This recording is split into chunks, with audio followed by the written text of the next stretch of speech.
You know how they say we battle not against flesh and blood, but against principalities and powers. If you see people's CV, if you see people's CV, you see what they are putting. You won't give yourself the job. I'm not even whining you. And one thing that I advise is that if you go through several job descriptions, you'll be able to see the things that are common in all of them. And so it will be easy for you to pull those things out and put in your CV. And so that CV that's for a project manager, you can submit to several jobs. You don't have to keep reinventing the wheel or keep editing one CV over and over again. Just hear me out. If you have submitted over 100 applications already and there is not one follow-up, like I'm not saying they gave you the job, there is not even one interview, no follow-up, no feedback, there's a very big chance that your resume is not doing the job. Like, because these people don't know you, right? It's not as if, they have you in their mind, that's why they're not responding to you. They don't know you, so your resume is what they see. And so if your resume is not, if you're not getting anything at all, take a breather and maybe just work on your resume again. And so in this video today, I want to share with you a strategy that I have shared with a couple of my friends, and it has helped them land really good jobs, myself included. I want to share with you how to, first of all, build your resume to match the Canadian resume format. Secondly, build a resume that is able to pass through the ATS system and get nominated. And then thirdly, when it gets to the table of the recruiter, it's able to grab their attention. Do you think that's something you'd be interested in? Then come with me. They heard I was good, they wanna see if it's true. They know you're the one. Let's address the elephant in the room. When it comes to Canadian standard, Canadian format for a resume, there are do's and there are don'ts. Before we talk about the do's and the don'ts, let me explain to you what the categories or what the resume looks like on a typical format. Now, we'll talk about something called the chronological pattern of writing a resume, which means that you have to highlight your experiences first. They want to see the experiences that you have. Now, understanding that Canada is a very experience-driven community, a lot of times employers are focused on the experience that you have or level of expertise that you can claim, and so they want to see that first. As you watch the video, I will drop a tip for those who would like to have a template of everything that I have spoken about, so watch till the end to get that information.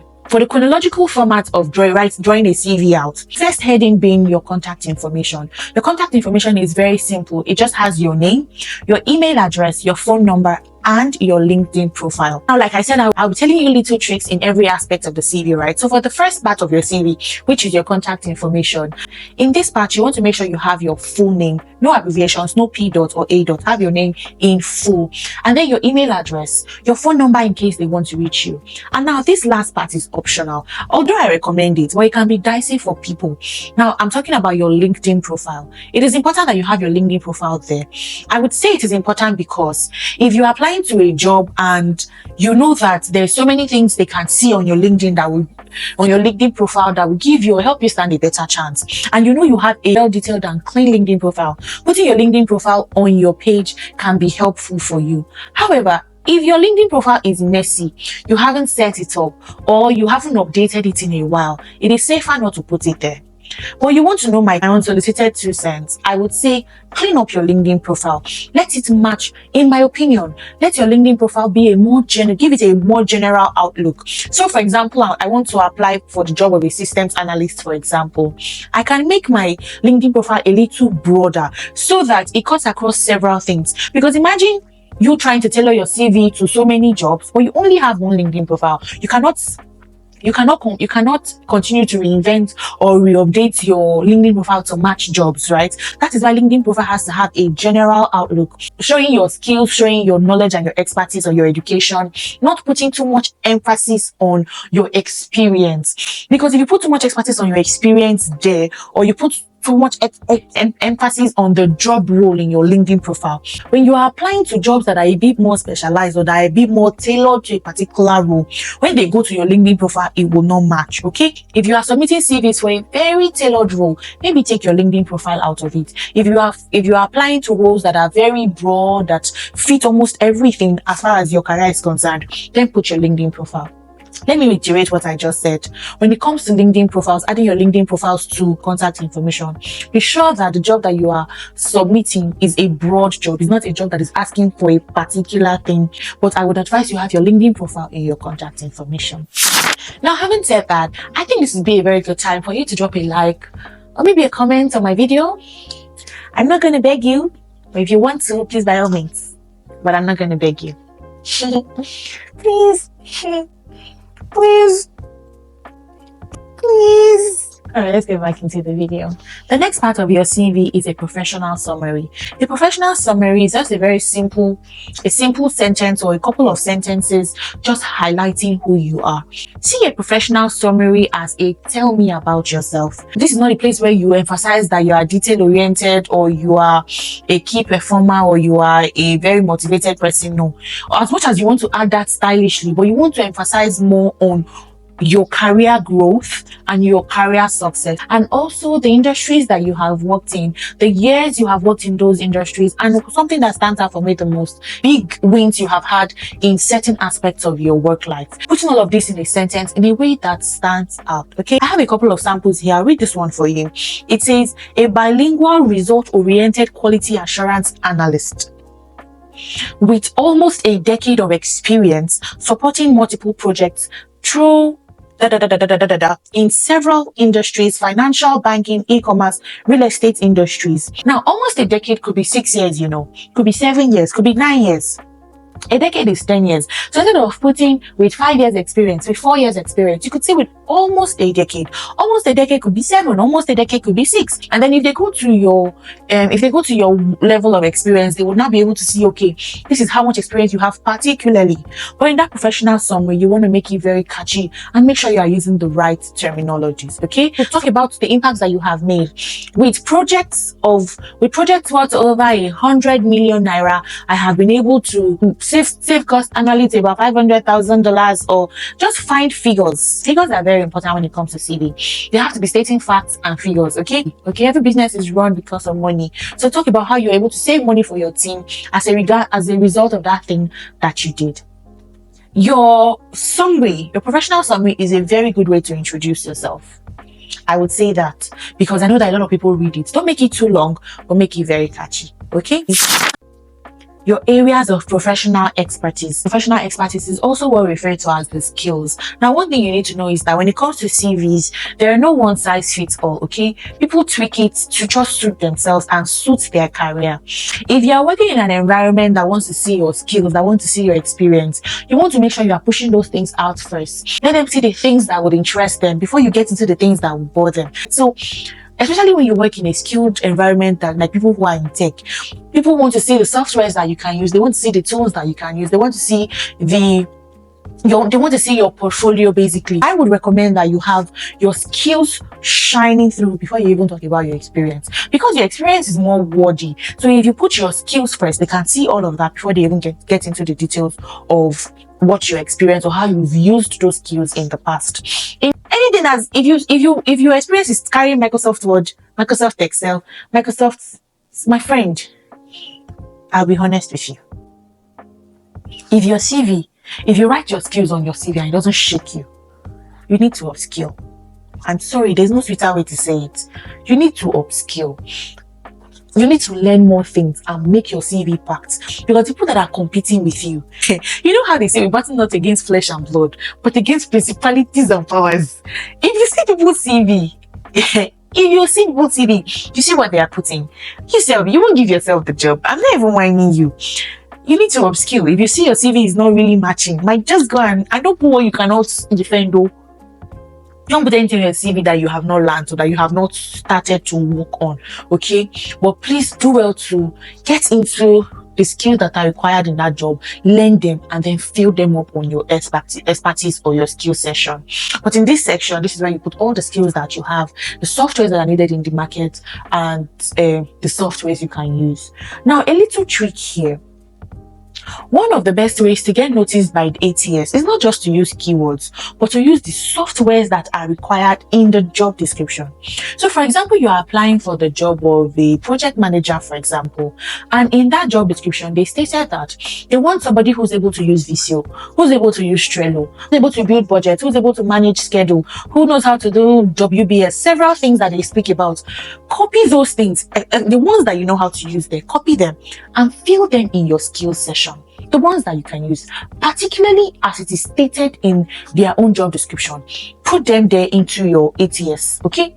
Now, when building a broad CV, This is good. So if I'm applying for jobs that are for only project managers, I may just need all the broad terms of project managers generally, the tools that they use. And one thing that I advise is that if you go through several job descriptions, you'll be able to see the things that are common in all of them. And so it will be easy for you to pull those things out and put in your CV. And so that CV that's for a project manager, you can submit to several jobs. You don't have to keep reinventing the wheel or keep editing one CV over and over again. Okay, you can have one CV that matches everything because you have done like a cross check on several job applications, and you have filled the things that you find constantly reoccurring in those CVs, in those job descriptions. You have filled them into this part of your CV. So when the ATS system that is looking for a particular keyword sees your CV, it will pick it out. Okay, so make sure that you are filling this place with good skills. Don't pack Excel, pack Microsoft Word, pack typing, pack those basic things. Time have passed that level. So anyway, it depends on the field that you are in, right? I'm speaking from someone who's in tech, and so you want to ensure that your skills are solid enough to catch their attention. All right. Now, next is professional work experience. When we talk about professional work experience, we are highlighting experiences that we've had on that field or in that career from the most recent down. Something you need to know is that you don't need to add everything. All your work experience may not be relevant to this job. And because you are supposed to keep your CV under 2 pages at most. If it spills, it is because you had so much to share, so much experience and so much package that you just cannot fit into 2 pages. Great.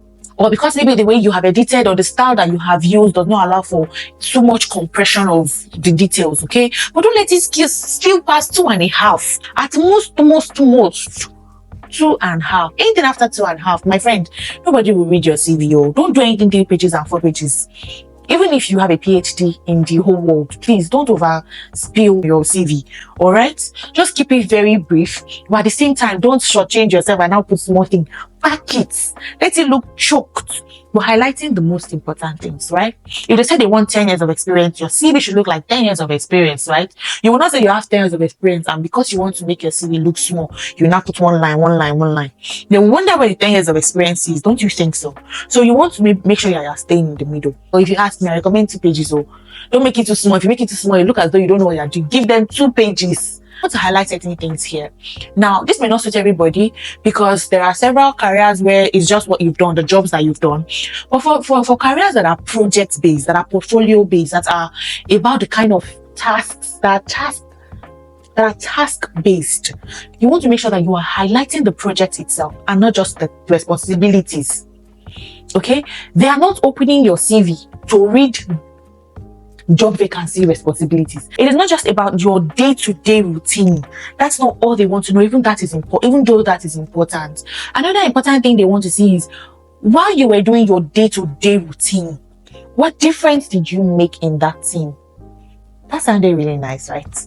While you were doing your day-to-day routine, what stood out? What were your wins? What were the impacts that you brought in? So a typical example will be this one that says, reduced payroll administration costs by 30% by negotiating prices and fees while ensuring the continuation and enhancement of services. Spearheaded a group that published the first system software in the team, or moved from legacy systems, spearheaded the first level of data migration from legacy systems to more advanced softwares.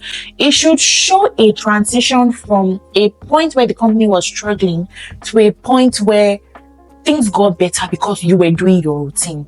I think that will really make a difference. You can see that you carried out regression tests that were able to save the company about 30,000 in quality compliance costs. You were able to increase the company's project reserve at a particular point where you worked on this project. So using statistics, using data, talking about money, talking about time, talking about particular instances where you helped the team become better simply because you did your job. Those are the things they want to see on your CV. Don't just load your CV with job responsibility, like your daily responsibilities. They know that is what you are going to do. That is not enough to catch attention. Believe me, in a CV pool of people that are just naming daily job responsibilities and day-to-day tasks, the people who are getting picked out are those who show how they did something special with that day-to-day task. Now, if you do 2 jobs in 1 year, it is advisable that you put the month, because if you just put project manager from 2024 to 2020, or from 2023 to 2024, sometimes to count for 1 year for you, and maybe that thing you run from January 2023 to December 2024, which is 2 years. That reduces the level of the years of experience that they will count for you. So please, it should be January 2020 to December 2021, so that way you can complete 2 years for you. Treat your CV like you are talking to a robot. Don't say they will know now. Don't they know what this is? They will know. It is machines that are reading your CV, and a lot of times they don't know. They just see what they've been programmed to see, and if they don't see it, they toss it out. All right. It is not just the project manager they want to see. They want to see the projects that you did while you worked as a project manager. We developed and deployed 100 ATMs for Anita's Bank of Canada under this period of time, and for 2020 to 2021, or for January 2020 to 2021, and we did this, we did that. So as much as you're highlighting your task, as much as you're highlighting your job role, highlight the project. You can speak on 2 or 3 projects under that job. Powerful projects, because those projects are what tells them that you have certain skills in certain areas, in certain particular spheres that they really want you to see. Please highlight your projects, not just your job experience. Okay. Then you go to your education and your certification. All they need is just MSc in International Finance from Paris School of Business. That's okay. Masters in International Business from Seneca College. That's okay. But another thing that I do, a little extra thing that I do, is I put my distinction, high honors. That way, they know that you are not just a regular student, but you are an A student. Yes, so I put it there. Let them see. Awards that you have won, load it there. You know why? This part may be important for when the recruiter sees you. Recruiters also want to have top performing people in their teams. And so what screams I'm a top performer than seeing your degree and seeing what you got? It may sound old school, but I think it works, and I would advise it, but do what suits you, okay? If you have good grades, put your good grades on a bracket. You don't know who would see you. This person looks like a smarty, and I want them on my team. All right, so I would also advise that. Having said that, those are the major things that is the major format that the CV should work in. So your contact information, your professional summary, areas of expertise, your professional work experience, and your education and certification. Just a couple of things I want to add for you, just so you are aware. Save your resume in your name. Don't save your resume as CV 2024, CV 2023. It should be in your full name. Daniel Olanio Adeola, then dash resume 2024, something like that. Let it have your full name and then have CV. Don't save it as CV or save it as resume, so that way it is easy to spot when they see it. Remember, no age. Nobody needs to know your age. Nobody needs to know your marital status. Nobody needs to know your country or birth. None of those personal information. Just keep it professional and voila. Please edit your CV with a laptop. If you edit your CV even if you are using iPhone 15 Pro Max, my friend, get a laptop, because the way it will show on your laptop is completely different from how it will show on your screen.